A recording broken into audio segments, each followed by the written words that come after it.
समृद्धिका लागि सार्थक संवाद कार्यक्रम बिहानी बहस जहाँ हुन्छ यथार्थपरक गफ। नमस्कार तथा शुभ प्रभात। तथ्य र तर्कमा आधारित बिहानी बहसबाट दिनको सुरुवात गर्ने र विशाल पृथ्वीलाई जाजोल्यमान बनाउन प्रभातमा झुल्किने उषाका किरण जस्तै नयाँ जोश र सकारात्मक ऊर्जा प्रवाह गर्ने मूल उद्देश्यले तयार पारिएको रेडियो कार्यक्रम बिहानी बहसको आजको नयाँ अङ्कमा तपाईँ सम्पूर्ण श्रोतालाई हार्दिक स्वागत गर्छु। म कार्यक्रम प्रस्तोता सूर्य नारायण विक। प्रस्तुत कार्यक्रम राजनीतिक, आर्थिक एवं सामाजिक हिसाबले पछाडि पारिएका विभिन्न जाति, क्षेत्र र लिङ्गका आवाजहरूलाई राज्यको नीति निर्माण तहसम्म पुर्याउने र समाजमा विद्यमान समस्याहरूलाई हल गर्न रचनात्मक सहयोग पुर्याउने उद्देश्यले तयार पारिएको हो। रेडियो सान्भी 96.4 मेगाहर्ज, इन्टरनेट अनलाइनको www.radiosanvi.com र रेडियो सान्भीको अफिसियल फेसबुक पेज मार्फत एकैसाथ प्रसारण हुने कार्यक्रम बिहानी बहसमा हामी जनसरोकारका विविध विषयमा केन्द्रित भई सरोकारवालासँग बहस गर्छौँ। त श्रोता, नेपाल पुस्तक तथा स्टेसनरी व्यवसायी महासङ्घ जिल्ला कार्यसमिति पर्साको 6औं अधिवेशनले नयाँ कार्यसमिति चयन गरेको छ र हिजो साँझ शनिबार साँझ नवनिर्वाचित कार्यसमितिले शपथ ग्रहण समेत गरेका छन्।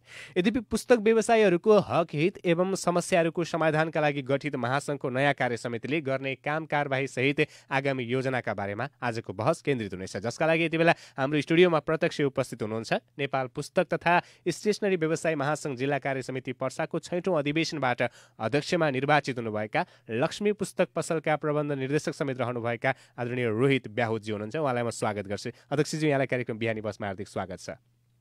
नमस्कार। हजुर, सुरुवात गर्छु म। खास गरी एउटा पसल खोलेर पुस्तक बेचेर बस्नुपर्छ भन्ने त्यति बेलाबाट सुरु भएको पछि चाहिँ अब पुस्तक व्यवसायहरू पनि एक हुनुपर्छ, एउटा सङ्गठनै खोल्नुपर्छ भन्ने सोचको विकास चाहिँ कसरी भयो होला? मैले पसल गरेको लमसम 17-18 साल हुन लाग्यो है। त्यो 17-18 सालमा सङ्घ त पहिला पनि थियो, त महासङ्घ चाहिँ पछि 2064 सालमा आएपछि हामी 65 सालदेखि महासङ्घमा प्रवेश गर्यो। त्यो महासङ्घमा प्रवेश गर्ने बित्तिकै हामीलाई जुन देशमा जुन 75-77 जिल्ला भएर जुन एकजुट हामी पुस्तक व्यवसाय जब भयो नि, अनि हामीलाई अनुभव भयो कि यो हामीलाई चाहिने चिज के छ भने एक अर्कोको कुरालाई दुःखको बेला बुझ्न, अनि पुस्तक व्यवसायीहरूलाई कहाँ के गाह्रो छ भने, सरकारले कहाँ च्यापिरहेछ भने त्यो बुझ्न झन् सजिलो हामीले पार्यो। त्यसले गर्दाखेरि झनै हामीलाई आउने दिनमा सुलभ र एक अर्काको कुरो बुझ्नलाई हामी सजिलो भयो र आउने दिनको लागि झन् बिस्तारै यो सुलभ हुँदै गयो यो चिजले। के चाहिँ फरक पाउनुभयो तपाईँले यो पहिला सुरुमा सङ्गठनमा आबद्ध नभएर पुस्तक सञ्चालन गरिरहँदाखेरि र पुस्तक व्यवसाय गरिरहँदाखेरि र पछि सङ्गठनमा आबद्ध भइसकेपछिको फरकलाई कसरी तुलना गर्नुहुन्छ यहाँले? अब सङ्गठनमा पहिला हामी अब सानै पदको हिसाब किताब हामी थिए भने एउटा जुन साङ्गठिक हिसाब किताबमा जुन पहिला विकृति पुस्तकमा भन्नाले अब के भने, अब 25%मा किताब ल्याउने, 30%मा अनि 20% मान्छे बेचिदिन्छ। यो फाइदा भनेको 5% छ। यता आएर तपाईँको मोटामोटी 2070-71देखि सरकारले किताबमा तपाईँको पुस्तकमा नियम लगाएको के दियो, पेज अनुसार प्राइस किताबको मूल्य तोकिदियो। त्यो मूल्यमा तपाईँले प्रकाशनले त्योभन्दा बढी प्राइस हाल्न पाइएन। अब पहिला जस्तो पर्सेन्ट पनि आउन कम भयो। त्यसले गर्दा अब सरकारले मूल्याङ्कन गरिदियो कि पाठ्य पुस्तकमा जति मूल्य छ त्यही हिसाब किताबमा जुन हामीले तोकेको छु त्यो हिसाब बढी बेच्न पाइँदैन। पाठ्य पुस्तकमा सरकारले आफ्नो मूल्य तोकेर मात्रै बजारमा प्रकाशित गर्यो। त्यो प्रकाशितले हिसाबले पहिला जस्तो पर्सेन्ट आउन कम भयो, 10देखि 15%। अब किताबमा आइरहेछ 20% आइरहेछ। त्यो 20%मा विद्वान आएर किताब तपाईँको अब हामी यहाँ सबै सङ्गठित भएर हामी पाठ्य पुस्तकमा डिस्काउन्ट नदिनु भनेर हामी त सङ्गठित भयौँ। आज दिनमा हामी पाठ्य पुस्तकमा डिस्काउन्ट भनेको 0 छ। वीरगञ्जमा, पर्सा जिल्लामा, बारा जिल्लामा, रौतहटमा सबै 0 छ। अब योभन्दा बढी डिस्काउन्ट 5% 10% दिए भने हामी धराइसे हुनेवाला छौँ, किनकि सरकारले प्रकाशनलाई च्यापेर काम गर्दैछ। अब जस्तै हामीलाई त सजिलो छ, जस्तै हामी पुस्तकालयमा जान्छौँ, किताब किन्छौँ, पढ्छौँ होइन, तर त्यो किताब चाहिँ कसरी आउने रहेछ, कहाँबाट आउने रहेछ, कहाँ छापिने रहेछ भन्ने एउटा प्रक्रिया हुन्छ नि, त्यो प्रक्रियाको बारेमा भनिदिनुहोस् न। छाप्ने काम सबै काठमाडौँमै हुन्छ है, छाप्ने काम काठमाडौँमै हुन्छ। पहिला चाहिँ ओपन थियो, प्रकाशनले आफ्नै हिसाब किताबमा छापेर पठाइदिन्थ्यो। अहिले सरकारसँग निर्देशन लिएर तपाईँको दर्ता गराएर सरकारले पास गरेपछि त्यो प्राइज मूल्य सरकार तोकेपछि त्यो तोकेभन्दा मूल्य बढी राख्नु छैन भनेर त्यो अनि प्रकाशन प्रेसमा जान्छ, प्रेसबाट फेरि सरकार कहाँ जान्छ, सरकारले त्यो पास गरेपछि अनि मात्र बजार भरि भित्रिने किताब हो।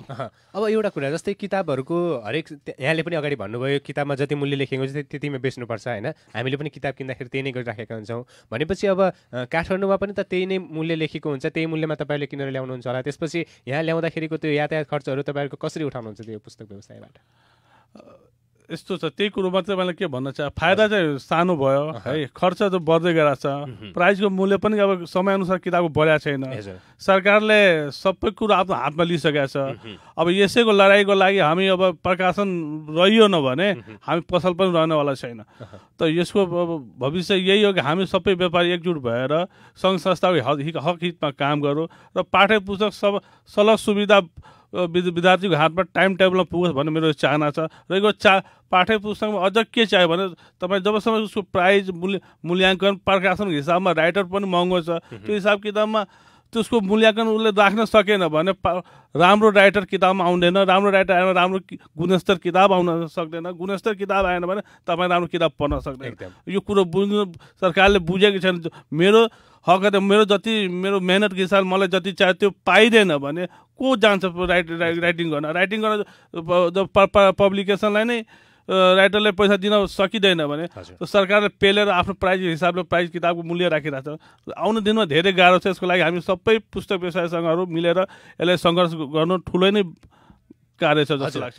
यहाँले भने जस्तै अब धेरै समस्या छ, पुस्तक व्यवसाय नै अब बन्द गर्नुपर्ने अवस्था आउन थालिसक्यो भने भनिरहँदाखेरि यसभन्दा अगाडि पनि तपाईँले यो 17-18 वर्ष भइसक्यो पुस्तक व्यवसाय सञ्चालन गर्न थालेको र यसअघि पनि अहिले अध्यक्ष हुनुभन्दा अगाडि तपाईँले 12 वर्षसम्म उपाध्यक्ष जस्तो यो पनि महत्त्वपूर्ण जिम्मेवारी निर्वाह गर्नुभयो भनेपछि 12 वर्षसम्म उपाध्यक्ष र अहिले अध्यक्ष भइरहँदाखेरि तपाईँले त्यति बेला पनि त यो समस्याहरूको उठान गर्नुभयो होला नि पक्कै होइन? पहिला चाहिँ सब ठिक थियो सर, पहिला लमसम 7-8 साल पहिलाभन्दा सबै ठिक थियो। जे आयो समस्या 2070 सालदेखि समस्या आएछ। यो 70 सालदेखि यो समस्या पाठ्य पुस्तकमा सरकारले मूल्य आफ्नो हिसाब किताबले राखिदियो ₹1.55 हिसाबले।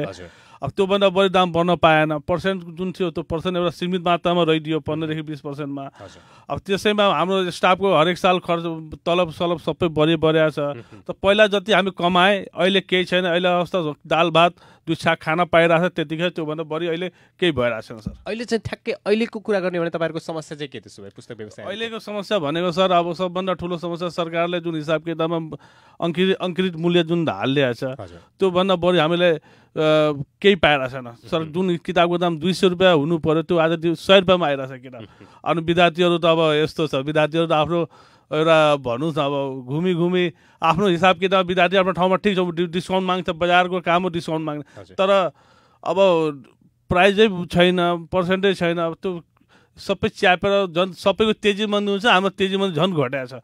अब समयअनुसार मूल्य हुनु पर्यो, समयअनुसार मूल्य पनि भएन, त्यो गएर हामीलाई अलिकति नाफा थोरै भयो, सेल्स पनि कम हुँदै गइरहेको छ। अनि आउने दिनमा यो किताब भनेको अब माथि चाहिँ तपाईँको डिग्री लिएर चाहिँ अब सबै अनलाइन र टेक्नोलोजीको जमानामा किताबको अलिकति व्यापार थोरै कम हुँदै गइरहेको छ। त्यसले मलाई आउने दिनको लागि अलि अब यो व्यापार चाहिँ अलि सोच्नै पर्ने अवस्था अब आइसकेको छ जस्तो लाग्छ मलाई। अब नेपाल पुस्तक व्यवसाय महासङ्घ पनि को केन्द्रीय समिति पनि छ, त्यसपछि प्रदेशहरूमा पनि महासङ्घ गठन गरेको छ होइन? अब जिल्ला शाखाहरूमा पनि विस्तार भइसकेको हुँदाखेरि अब हरेक सङ्गठनहरूले पनि त यी समस्याहरूको उठान गर्दै आउनुभएको छ होला, केही न केही रूपमा सम्बोधन भएको केही आभास गर्नुहुन्छ यहाँहरूले? हुन्छ आउने दिनमा यो झनै राम्रो हुनेवाला छ। प्रदेशमा हाम्रो मुकेश सिंह जुन हुनुहुन्छ यति राम्रो मान्छे लगनशीलताले काम गर्दैछ, त्यो मान्छे मलाई लाग्छ कि आउने दिनमा त्यो हिरो मान्छे छ है। हाम्रो सङ्घको भूतपूर्व पर्सा जिल्लाको अध्यक्ष पहिलाको हाम्रो जटाशङ्कर, तपाईँको मुकेश नरेश रौनियार है, श्रीनारायण, उहाँहरूले धेरै ठुलो निर्वाह गर्नुभयो। उहाँहरूको प्रेरणाले म यहाँसम्म छु है। अब उहाँको प्रेरणा सिकेर मलाई आगामी दिनमा धेरै राम्रो गर्नुपर्ने छ र झन् राम्रो हुन्छ। तर यसमा सबभन्दा ठुलो समस्या यो गभर्मेन्टले जुन आफ्नो नीति नियम लागू गरेको छ त्यसले गर्दा हामी अलिकति सोच्ने अवस्था आइसकेको छ, त्यो सोचिरहेको छु र झन् राम्रो हुनेवाला पनि छ। अब जस्तै यो पुस्तक व्यवसाय महासङ्घभित्र चाहिँ तपाईँहरूले यो वीरगञ्ज केन्द्रित मात्रै छ या ग्रामीण क्षेत्रहरूका पुस्तक व्यवसायहरू पनि समेट्नु भएको? यस्तो पुस्तक सङ्घ भनेको एउटै हुन्छ सर, दुईवटा हुँदैन। यो ग्रामीण र बजार भनेको एउटै हो। दुईटा भन्न खोजेको भन्दा पनि यो पुस्तक व्यवसाय जुन तपाईँहरूको महासङ्घ छ त्यसभित्र चाहिँ तपाईँहरूले पर्सा जिल्लाको ग्रामीण क्षेत्रका पुस्तक हजुर हजुर ग्रामीणभित्र सबै एउटा समेटेर पर्सा जिल्लाको पुस्तक व्यवसाय भनेर हाम्रो एउटै मात्रै हो। त्योभन्दा अर्को कुनै पनि 2-3टा छैन है। सबै हामी गाउँ देहात सबै समेटेर नै हामी हिँडिरहेको छौँ। र यो कुरो आगामी दिनमा यो भएर जुन ग्रामीण क्षेत्रमा जुन किताबको झन् सुलभ सुविधा भयो, पाठ्य पुस्तक टाइममा पुग्न थाल्यो। किनकि त्यसले हामीलाई रिपोर्ट जुन आउन थाल्यो नि टाइम टेबलमा सबै ठाउँमा पुस्तक पाठ्य पुस्तक पुग्न थाल्यो। त्योबाट ठुलो उपलब्धि के चाहियो हामीलाई? पक्कै पनि। अब त्यसपछि कुरा गरौँ, अब तपाईँ अध्यक्ष भइसकेपछि जिल्ला कार्य समिति पर्साको महासङ्घले चाहिँ के फरक पर्छ र के नयाँ? म चाहिँ महासङ्घलाई छोड्नेवाला छैन, महासङ्घलाई लिएर काम गर्नेवाला व्यक्ति हुँ है। म कर्मकण्ठ व्यक्ति हुँ।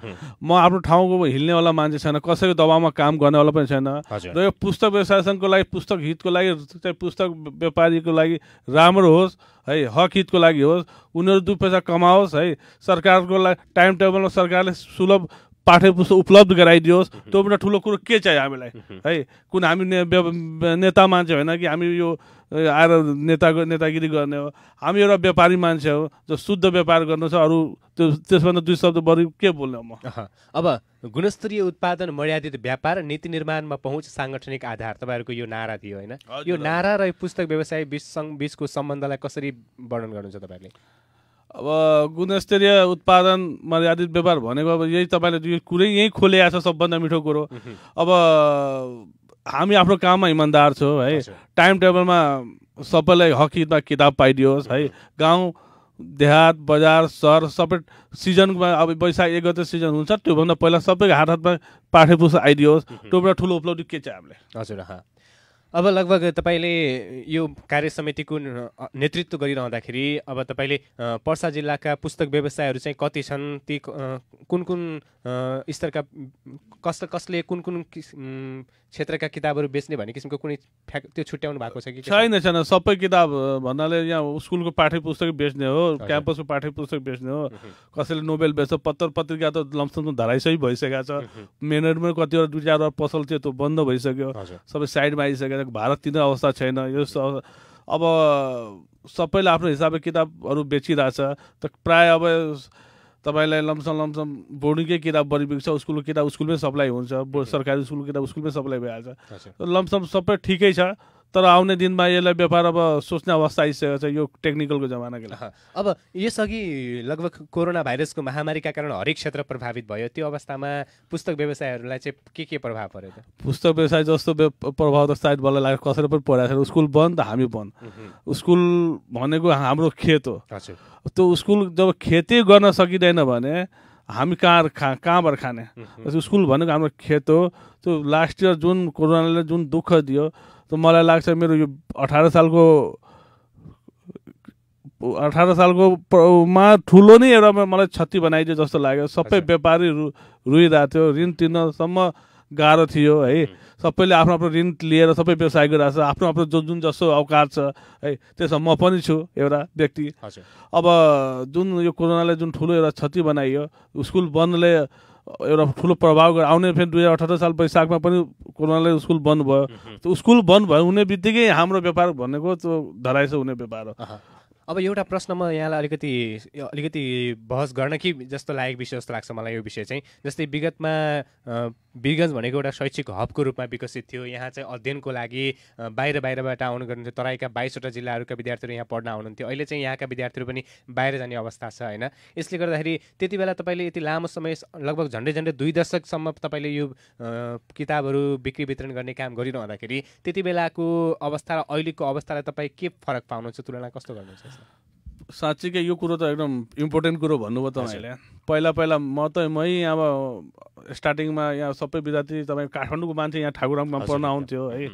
त्यो हेर्दाखेरि बिचमा त्यो जुन बिग्रियो आजदेखि 5 साल 7 साल फेरि मलाई लाग्छ अहिले आएर शिक्षाको जुन नेताहरूले जुन हाम्रो हाम्रो जुन केन्द्र प्रदेशका छन् चाहे जुन हाम्रो मेयर साहबहरू हुनुहुन्छ जुन अहिले जुन शिक्षामा अहिले फेरि चर्चा जुन भइरहेछ 4-5 सालदेखि भइरहेछ त्यो अलिकति मलाई लाग्छ अलिकति पोजिटिभतिर आइरहेछ। त्यो आउने दिनमा झन् राम्रो हुन्छ मलाई लागिरहेछ। अनि पहिला बिचमा त धेरै खराब अहिले अवस्था अब एसएलसी दिने बित्तिकै बाहिर जाने, तर अहिले चाहिँ एसएलसी दिने बित्तिकै अलिकति रुकेको छ जस्तो लागिरहेछ। किनभने 70-80% विद्यार्थी अहिले वीरगञ्जमा छन्, 30% विद्यार्थी मात्रै बाहिर गएको छ। अब अहिले विज्ञान र प्रविधिको युग हो, हरेक सामानहरू हामीले इन्टरनेटमा पाउन सक्छौँ होइन। त्यो अवस्थामा अहिले त कतिपयले यो सिलेबसहरू पनि पाठ्य पुस्तकहरू पनि युट्युबमै अनलाइनमै खोज्ने प्रचलन बढेको छ। सिलेबस त बिग्नै छुट्यो मेरो। हाम्रो पहिला सिलेबस किन्न आउँथ्यो 10 रुपियाँ 20 रुपियाँ 50 रुपियाँ सिलेबस पाउँछ 11 को 12 को बीबीएस को बीएससी को बीएड को। अब त्यो त बिक्री वितरण नै खत्तम भयो, गुगलमा सर्च गर्छन् सिलेबस खुलिहाल्छ। त्यही त भने आउने दिनमा झन् अब टेक्स्ट बुक पनि त्यो अवस्थामा गइदिन्छ भने हामी त पुरै खतरा अवस्थामा छौँ। त्यसले हामी टेक्निकल लाइनमा अब जुड्नुपर्छ, जो छ त्यो जुड्छ, बाँकी जो साथीहरू छ त्यसलाई पनि सोच्नुपर्ने अवस्था आइसकेको छ। अब प्रविधिलाई पुस्तक व्यवसायसँग कसरी जोड्न सकिन्छ जस्तो लाग्छ तपाईँलाई? प्रविधिलाई पुस्तकसँग जोड्न झन् अब सजिलो छ, यो त नराम्रो होइन। जो त अझ समाजमा टेक्निक र विकसित कुरो भइरहेको छ भने त्यसलाई जानु राम्रो छ। तर साथी पुस्तक व्यवसाय लाई पनि त्यो कुरोमा अलिकति प्रचार प्रचार यो आउने दिनको लागि फ्युचरको लागि यो कुरोलाई हामी आफ्नो राखेर त्यसलाई सरसल्लाहले अगाडि बढ्ने हो। अहिले चाहिँ कस्तो छ भन्दाखेरि तपाईँ यहाँको पुस्तक पसलमा गएर किन्ने भन्दा पनि अहिले होम डेलिभरी अनलाइनबाट अर्डर गर्ने कुरा अलिकति बढी प्रचलन बढे जस्तो छ नि होइन? त्यसले गर्दाखेरि यहीँका क्षेत्रभन्दा अहिले काठमाडौँबाट मगाउने प्रचलन पनि बढेको छ। किताबहरू के छ यसमा तपाईँहरूको? यस्तो छ, यो अहिले बिस्तारै 1-2 जना 3 जनाले अनलाइन चाहिँ स्थापित गरेका छन्। म नाम कसै पनि राख्दिनँ। त फ्युचर भनेको अब फेरि यस्तै फेरि बिस्तारै बिस्तारमा पनि डेभलप हुनेवाला छ है, जो पनि गरोस् हुनेवाला छ। त्यसलाई भविष्य फ्युचरको लागि अब त्यसरी हामी अब कोही पनि साथी होस् राम्रो होस्, त्यो यो भनेको तपाईँको पाठ्य पुस्तक कसैको सुविधा टाइम टेबलमा घर दैलोमा पुगिरहेछ भने त्यो त राम्रो कुरो हो नि। तब यो कुरो अब व्यापार टेक्निकलको जमाना पसिरहेछ। अब टेक्निकल जमाना अब हामीलाई पनि पस्नुपर्छ जस्तो लाग्छ मलाई। अब अन्त्यमा एउटा प्रश्न तपाईँलाई, मैले आफैले अलिकति म साहित्यतर्फ पनि रुचि राख्छु र म उपन्यासहरू कथाहरू गजलहरूको किताबहरू बढी पढ्न रुचाउँछु मलाई। र त्यो किताबहरू मैले वीरगञ्जका थुप्रै पुस्तकालयहरूमा जाँदाखेरि अलिकति भेट्न गाह्रो पनि पाउँछु मैले। त्यही भएर यसको उपन्यासहरू कथाहरू गजलहरूका किताबहरू किन्नको लागि उपन्यास र गजल त पहिला बिग्थ्यो। जबदेखि मोबाइल आयो नि उपन्यास अलिअलि पढ्ने मान्छेको त्यो मोबाइलले समातिहाल्यो। धेरै पढ्ने मान्छेले जुन पुरै बानी जुन लागेको थियो त्यसले अब मोबाइलभित्रको उपन्यासै पढ्न सुरु गर्यो। मलाई लाग्छ उपन्यास नोभेल त बिक्री नै खतम भइसक्यो जस्तो अवस्था छ। उपन्यास नोभेल जसले प्रकाशित गर्छन् काठमाडौँको बन्द अवस्थामा छ। सर हिजो नै एकजना आउनुभयो त्यो प्रकाशनको उपन्यासकै पैसा लिनको लागि। त्यसले 3 साल पहिला मलाई 50,000को उपन्यास पठाउनु भयो थियो। त्यो 50,000 उपन्यास भनेको 25,000सम्म मात्रै 3 सालमा बिकेको छ। अब भन्नुहोस् त्यस्तो अवस्था छ। उहाँ पब्लिकेसनको त्यो साउजीले भन्ने पुरै देशभरि अवस्था खराब छ उपन्यासको। सर म के गरौँ सर? अब यो या त तपाईँ टेक्निकल लाइनमा जोड्नुहोस् या त व्यापार चाहिँ तपाईँ अर्को गर्नुहोस्। यो अब आउने दिनमा यो मोबाइलले गर्दा हाम्रो व्यापार धेरैको क्षति बनाएको छ। यसले अब कुरो यही हो सर। अब के भन्नु? हजुर हुन्छ। अब अन्त्यमा मैले सोध्न छुट्याएको यहाँलाई भन्न लागेको केही छ भने के भनिदिनुहोस् न प्लिज, रेडियो सानवी सुन्नुभएका सम्पूर्ण श्रोताहरूलाई। म सबै समाजमा म के भन्न चाहन्छु भने म वीरगञ्जवासीहरूलाई पुस्तक व्यवसाय सङ्घ पर्साले वीरगञ्जको लागि हक हितको लागि काम गरिरहेछ। पाठ्य पुस्तक टाइम टेबलमा पुगोस्, विद्यार्थीलाई समयमा किताब उपलब्ध होस्। त्योभन्दा ठुलो उपलब्धि के चाहियो हामीलाई? त्योभन्दा 2 शब्द म यही राख्दै म आफ्नो कुरो हुन्छ। अत्यन्तै व्यस्त हुनुहुन्थ्यो, व्यस्तताको बावजुद पनि बिहानको यो चिसो मौसममा पनि हाम्रो स्टुडियोसम्म आउने कष्ट गरिदिनु भयो र आफ्नो महत्त्वपूर्ण भनाइ राखिदिनु भयो। यसको लागि यहाँप्रति धेरै धेरै धन्यवाद।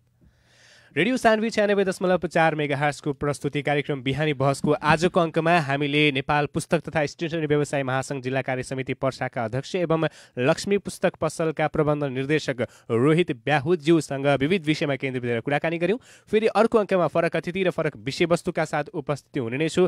अहिलेलाई भने प्रविधिका सत्येन्द्रलाई धन्यवाद दिँदै म कार्यक्रम प्रस्तुता सूर्य पनि कार्यक्रम बिहानी बहसबाट आजको लागि ओझेल पर्छु। सुन्दै गर्नुहोस् रेडियो सानवी 96.4 मेगाहर्ट्ज। नमस्कार, शुभ दिन।